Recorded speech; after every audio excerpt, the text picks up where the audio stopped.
are joined by Silas Garrett, Jr., who is running for Precinct 2 on the Commissioners Court for Brazos County. Thank you so much for coming today, Mr. Garrett. No, thank you for having me today. So you are a local businessman in Bryan. You own, I believe it's called George's Paint and Body, for how many years? My wife and I have owned that for 17 years. Wow. We bought George's in 2006. Okay. It was a dying business that we bought. We had a body man, a painter, a secretary that answered the phone, and literally that was it, one building. My wife and I, with each other, faith of God, and just raw determination, we built what we have now. We have 3 buildings, the entire city block. I have 18 employees. We were blessed to open a glass shop, George's Auto Glass, in 2019. We have 4 employees there. I've had all my children work for me. My daughter is actually the manager of my body shop at this point, and my youngest son is the manager of my glass shop. That is really cool. So I was going to ask you who George was, but that kind of explains it. So I'm thinking Mr. Garrett and George, but that makes a lot of sense. I got you. So why are you running? Well, I'm running because we need a strong businessman in the county commissioner's seat, especially on Precinct 2. It's one of the largest precincts in Brazos County. It incorporates quite a bit of territory, not only county territory, but city territory. That's the northeast quadrant of the county, right? Yes, sir. It's the complete northeast quadrant of the county, going from OSR all the way down to 30 to the Navasota River. Okay. But it does incorporate town also, because it comes up through Briarcrest, right? The Phillips Event Center, straight up Briarcrest to Villa Maria, incorporates all of that over by the old municipal golf course, where the new I guess fun center that's going to be there at the old golf course. Right. The Little League North area, all the way to Traditions, and it goes to 47. So it cuts a big swath through town also. And there's a small piece of College Station that nobody really knows about that's just north of Harvey Road, that little small section right there. There's a little bitty neighborhood right there that is actually part of Precinct 2 also. Okay. So basically, you want someone with business experience, and you feel that you're the person for that job. Yes, sir. With me, you're saying buying a dying business and building the business up. With my wife, honestly, I thought I knew how to run a business until I owned a business. And it was more than I ever thought it was going to be. It was more difficult than I thought it was going to be. I took classes on management classes. I took classes, how to run a budget. I actually, how to write business plans for the business. It's not just as simple as stepping in and fixing a car and delivering it. There's a lot of backside that nobody realizes. And owning a business and growing the business that we have, working with limited dollars, is the same way with the county, because you have limited dollars. Sure. And you have to work with inside that budget. But there's lots of departments. Even in a small business, you have lots of little sections that you got to deal with. And some sections want more money than other sections. Sure. And even though I'm the owner, it's still, you have to deal with those monetary issues. With common sense, with everyday common sense. It's not I can just throw money at it and get rid of it. It's, where is this money going to come from? How am I going to get it done? It's like if the lift goes down. Do I fix it? Do I replace it? Well, if I don't have money to replace it, I got to make sure it's maintained to use until I can replace it. And the county is the same way. When you're talking about roads and bridges, you're talking about sheriff's department, the constable department. There's everything that's involved. That you got to look at. And as one vote on a commissioner court out of 5. Sure. It can be tough because you got to get everybody involved, everybody on board, and everybody, to agree Yeah. on that situation. So, which makes it great that there is multiple votes, but still, precinct 2 is only 1 vote of 5. Sure. Okay. And as far as any other priorities or things that you maybe want changed regarding county administration or what have you, do you have any, like a list of things that you want to get accomplished should you be elected? Well, change, really no. The county is run well. I'm not going to say that it's not. They do look at a lot of things. I do believe that we need a little bit more common sense on things that are coming up, new items that are they're on the horizon. Our county's growing tremendously. Right. So we need to make sure that we use everyday common sense. We don't need special, I'll do this for you if you do this for me. We need to look at it in a whole, not as individual. We need all 4 commissioners to work cohesively to make sure that it's done properly. Because we got to make sure that still our county produces and goes forward, but we need to make sure that our county is still whole. What specifically, what role do you see the county and the administration of the county having in this tremendous growth that you're seeing as far as managing that growth? Well, with that, the county itself, because most of the growth will be inside the city government will actually handle most of that area. It's the outside city limits to where we will have to step up and take a look at with the new corridor coming in, informing the residents and letting them know where the road's actually going to be. Well, how is it going to impact their life? Is there going to be businesses that come out there? As a commissioner, I can't bring a business, but if we know of a business that's coming in, we can tell the community, hey, a certain store or a certain hotel or a certain entity is going to come in. This is going to be the impact with more traffic, with more, infrastructure going to come up, housing or whatever. You're going to have utilities to look at.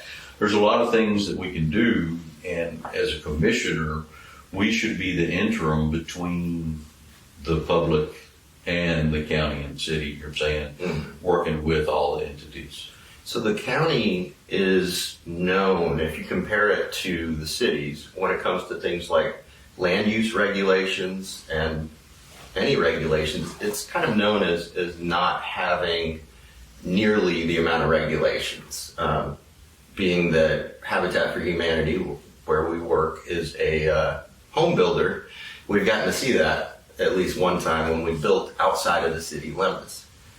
Some have said that with I-14 coming in that corridor, that the county may need to take another look at its land use regulations. Have you thought about that at all as far as the pressures coming from I-14? Is there a need for the county to look at more regulation or different? Well, maybe not more regulations, but maybe to modernize the regulations that we already have. Okay. With sewer, in the county, we don't have a sewer system. We have aerobic systems. Right. So each landowner will create their own, and dispose of that way. And the way it's set up now, field lines, drip lines, are a thing of the past. Now you have tanks that actually dispose of waste in a better way. More eco-friendly, I guess would be the best way to say that.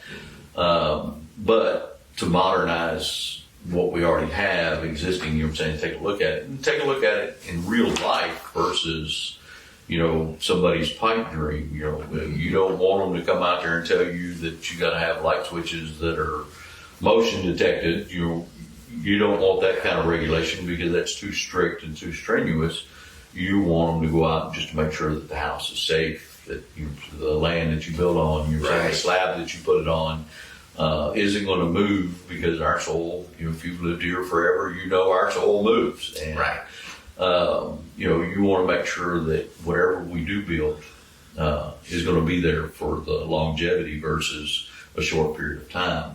Houses on pier and beam is a thing of the past. Everybody is putting slab down, so it makes it a whole lot harder. So the regulations, I can't say, some of them might be outdated, so we just need to take a look at them and upgrade what we have. So that brings up an interesting point. There are a lot of homes in the county, including one that I live in, that's a pier and beam, that old style, and all the issues that come with it that I've gotten to see firsthand. But at the same time, there's still a lot of people who use that style. Are you kind of saying that maybe you would support additional county regulations, like what the cities have? I know the city of Bryan, I think they require a slab. I'm just curious if we could hear a little more about that. Well, like I say, it's upgrading. Yeah. If you're going to live out on the edge and you're going to put a mobile home or a house that you're going to build and it's on pier and beam, the inspections that need to be brought up. If it is pier and beam, are the beams secure versus just sitting on a block that's going to move up and down, and all of a sudden you get these bows in your house, because you don't want to spend $100,000 on a home and all of a sudden have this big hump in your floor. Just small details. A slab closer to town would be more applicable because the city is going to move. It is going to grow. It's going to expand. So you don't want to be in something that's not up to date or up to a standard that the city upholds. Yeah. So no, I don't want, I don't want more regulation. I just want better observance of it and update the systems that we have. I see.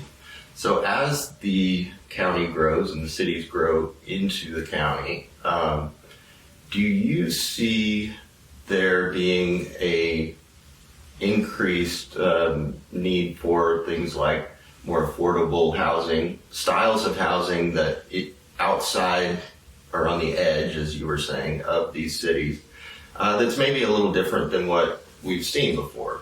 I'm sure there are builders out there that would love to be able to put, say, a fairly affordable rental unit, things like that, as well as single family homes. You mentioned a mobile home, which is a more affordable option. Do you see more of that coming up in the future on the edge? I do see more, houses coming up. Yeah. And affordability of the house is a big concern. I grew up without, when I grew up in Taylor. Okay. I grew up, I was raised on the corner of Dick Elliott and Francis. Dad had a little bit of land out there. We didn't even have indoor plumbing until I was 13. Wow. We had electricity when Mom and Daddy could afford it. It was one of those things. So I knew what it takes, and I do know what it takes to live, on a limited budget, on a limited income that you have. So housing is being built now that are $250,000, $300,000. Some of these people just cannot afford houses like that. So housing that you can build that's still, a square foot, 1,400 square foot, that's affordable for somebody.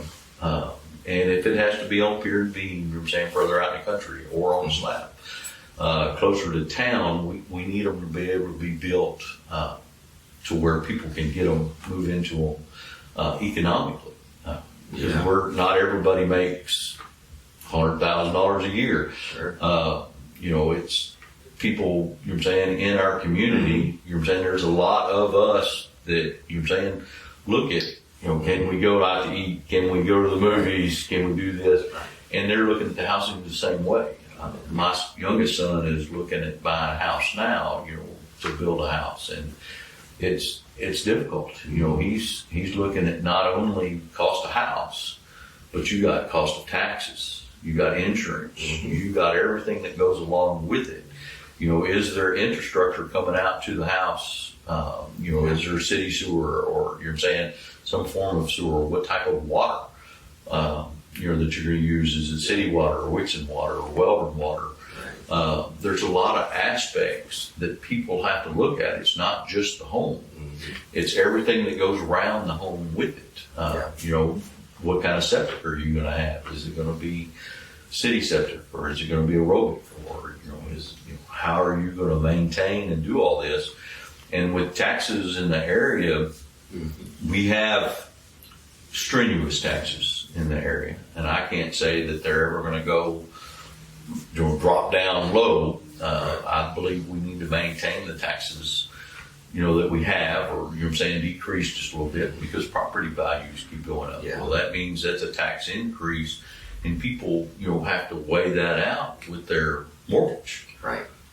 Because that increases their mortgage along with it. So people do look at this.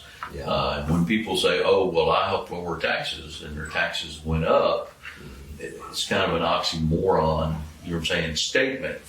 So I want to make sure that the income that's coming in through Bryan, the taxable income, the $21.5 billion, can still maintain what we're doing in the county without raising taxes a whole lot. We don't want to implement new taxes because there's certain neighborhoods, new neighborhoods, that can be imposed on an infrastructure tax that people don't realize that is there until they buy the house. And do we need that extra tax, or can we look at what we have and work with what we got? Because in this new COVID era, it's tough.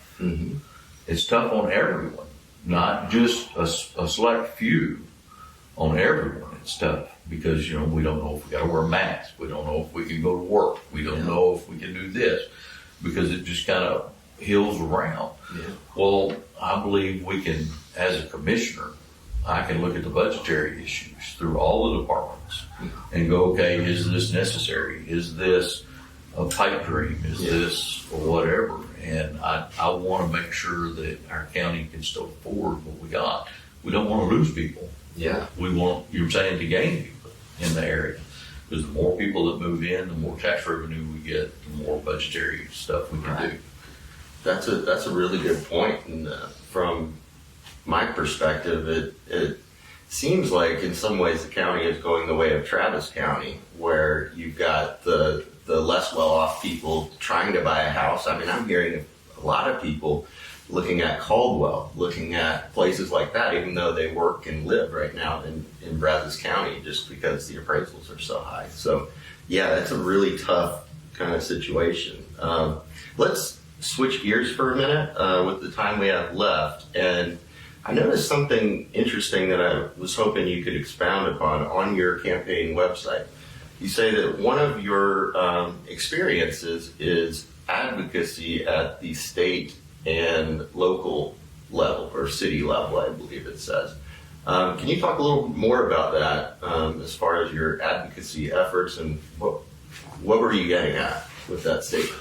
Well, I've been involved with the community forever. In high school, I was in FFA. I raised a stock animal. I was in the rodeo club. Cool.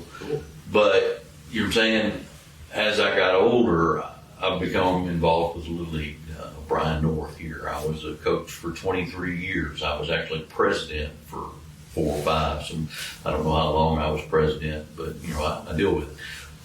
But I not only was president, was on board. I coached 3 teams.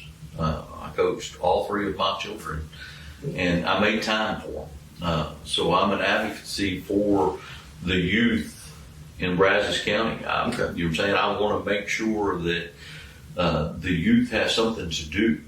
As a child, we had Pooch Park, which was in College Station. It was a fun little outfit that we could go ride go-karts, play putt-putt golf, and do all this stuff. It was a fun place to go. And as time has progressed, there's less and less for our youth to do. And idle hands make bad hands. So so I'm an advocacy for Little League, for soccer, for I've coached my daughter in soccer. You know what I'm saying? I want to make sure that the youth in our community do that. I was part of the BBB. I finished a 2-year unexpired term, then I was elected onto the board twice. So even though the board members of the BBB can serve 6 years, I was able to serve 8 years. Is that locally or Locally. state? Okay. That was, you're saying, our local, in which encompassed, I want to say it was 9 counties. Okay. Over in East Texas. Now our local BBB is implemented in Austin, but you're saying when I was on the board, it was actually here locally. So I got to handle some issues, you're saying, through businesses, you're saying here. Yeah. Doing things with the city. My daughter brought this up, or my youngest son, I don't remember which one it was. I lived over off of Green Street, across the street from the old municipal golf course in Villa Maria. Well, when they were building the underpass there on Villa Maria, our street became a cut through because, they would close Villa Maria and they had to get around and it was hard to get on Welborn. Well, our neighborhood was the perfect cut through. Well, I had young children at the time, and I was so worried about these cars pulling off of Villa Maria going 45 miles an hour, hurting a neighborhood child, because there was a lot of, and there's still a lot of kids over in that neighborhood. And so I protested to the city to close Green Street to Villa Maria, make it a cul-de-sac. And the city said, no, we don't have money. We don't have the money to do that. So I actually got with some different departments, found out how much it was going to cost to close the road.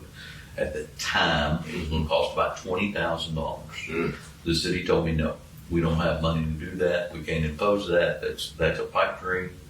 And I fought for it for probably 6 to 7 months. And the street's closed. It is a permanent cul-de-sac. Okay. That you're saying we dealt with. That's awesome. So getting involved, I will get involved, and I have got involved, and I do want to do that. The state level, I do, you're saying, with the body shop, because of insurance purposes, you're saying, dealing with different insurance companies, dealing with different cars, and different things like that. I had to go to Austin to work on a House bill with, there's a group of body shop owners. It's a small, coordination of body shops. So we all got together and we went to Austin to work on a House bill. This has been 4 or 5 years ago. At that time, that bill, we wanted 10 words changed on the bill. Okay. The bill was written fine, but there was a couple of words that needed to have more specific meaning versus, a broad meaning. Now we got 4 words changed versus the 10, but we did get some words changed. We did impose a new bill about 2 years ago, 3 years ago, because of an accident. A car was repaired wrong.